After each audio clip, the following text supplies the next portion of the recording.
Hello and welcome to another Demon 212 PSN review. Today I'm going to be taking a look at Smash Cars, which if you've never played it before, it's a racing game. It's similar to Micro Machines but different premise, meaning that you don't have to get the points system and that to win. So anyway, at the start you've got single player, multiplayer. It's only online multiplayer. It's the type of game that is begging for split screen, but there isn't any. There's the options, which the options are actually fairly decent on this because it allows you to switch off the motion sensor. So if you don't like motion controls, then you can switch them off, and I will explain what the motion controls and what then the analog, if you've got them off, does actually do in the game. You can choose to what side your HUD and screen and that is, what size your HUD and screen is, and choose voice chat on and off and that. So anyway, there's not actually much to do on the game. There's only 12 single player events to do, so it's one of those, for the price, if you're buying at full price, you're going to feel ripped off because it is the type of game that I'm positive they're just going to release a host of DLC at some point. Maybe they'll do another island like what Burnout did, something like that, because this island only has 12 races on it, so you'll beat it in a couple of hours, and it hasn't even got any major unlockables that will keep you playing, because pretty much by getting 12 golds you'll get pretty much all the unlockables. So anyway, the whole point of the game is just to race around. You've got different modes. You've got the time trial mode, which I'm on now, and then you've got the actual racing mode, and the whole point is to just, well, race and win. So anyway, the things that you can do, you can use Nitro, which you can gain Nitro by doing stunts and crashing into things, and that's where the motion controls come in. The motion controls are actually better and more responsive to do the stunts, however it's slightly harder to land with them, I've noticed. But the analog, it's easier to land, but you're very hard time getting 5 stars, which is pretty much the whole point of doing the stunts, because you have to aim for getting the 5 stars every time. You can race tracks forwards and backwards. It just pretty much swaps them over, because this one here I'm currently racing backwards, I believe, and on one of the other events obviously it makes you go forward, so it kind of cheats you in that way as well, because there aren't that many tracks. It's just that you can play them forwards and backwards. But just speaking of the tracks, there's basically one big track, and then it's split up into 3 smaller sections, and then you've got the big mode as well. So technically there's 4 tracks, and you can play them forwards and backwards and that. And then there's just different modes. This one I'm on at the moment is Eliminator, where the whole point is you want to pretty much stay in first place through the entire race, because every now and then someone will just get eliminated, and if you're in that eliminating spot, you're dead. You lose, you start again.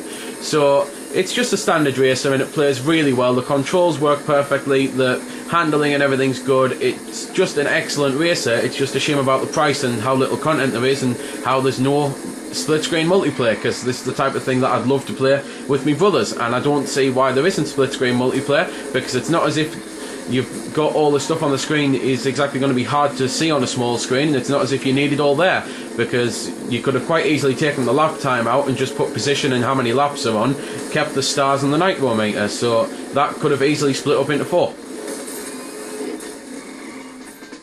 Well, I've mentioned the unlockables, so this is basically what it is. There's 3 different car types, and each of them has different things. So this one's mainly handling and strength, this one's mainly acceleration and speed, and this one's a mix of all 4. Then you've got different shells that you can unlock, which again change the acceleration and stuff, but you can also edit them by going into a paint mode, and this is what the unlockables are. You can unlock new decals, new glass types and stuff, you can edit your colours and just stuff like that. So that's why I'm saying the unlockables aren't exactly anything to keep you coming back, because once you've beat it, there's not really much point in unlocking all the skins unless you are a completionist. So hopefully there will be DLC, hopefully it'll be reasonably priced, and hopefully it will be bigger than the actual game, because it is screaming for more content, because it's a fantastic game. As I say it plays well and handles well. As you can see, it looks great, and sound wise I think it sounds really good, so I'm just going to shut up for a bit.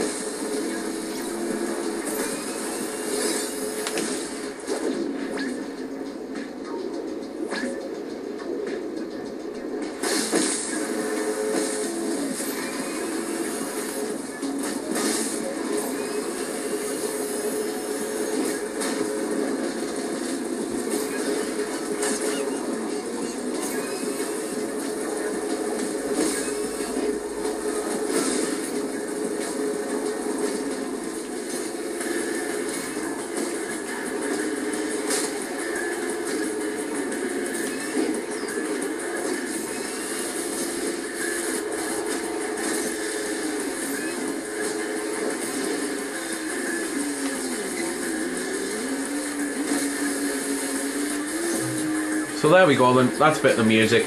There's not really much left to mention. You might have just saw that you can drift, that's another way to get turbos and nitros and that. And the other thing I can mention is that you can do shortcuts, you just have to find them, and it's actually one of the trophies, finding all the shortcuts.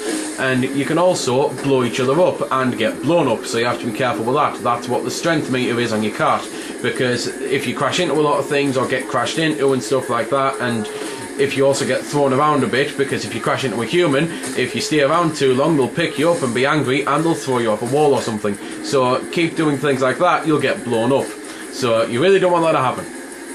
So yeah then, there's nothing left to mention about the game. It is a fantastic game, but it's way overpriced for what you're getting. It's probably best to wait another sale. Unfortunately though, it's only just been on sale, so it's probably not going on sale again for quite some time. Unless of course they'll then do a bundle package with loads of extra DLC for the same price. So there we go then. That's been the review. I hope you've enjoyed it, or at least found it helpful. You might have noticed I didn't score the game. Well, that's because it's a matter of personal opinion, and yours may very well differ from my own. I'm just here to show you a bit about the game. If you like it or not, well, that's up to you. If you don't like it, or you do like it, feel free to comment. Also, if I haven't answered any of your questions that you may have had, I might have forgot something, or it might just be something obscure. Again, feel free to comment, ask, always willing to help out. Otherwise, if you don't like commenting on YouTube, head over to www.vc-forums.com, where you can chat with me and a bunch of other lads who love the VC, the WiiWare, and hell, even a lot of other systems. We cater to pretty much everything. You can just go there, have a chat about a game, ask about some games, etc. So until next time, this has been Demon212, signing off.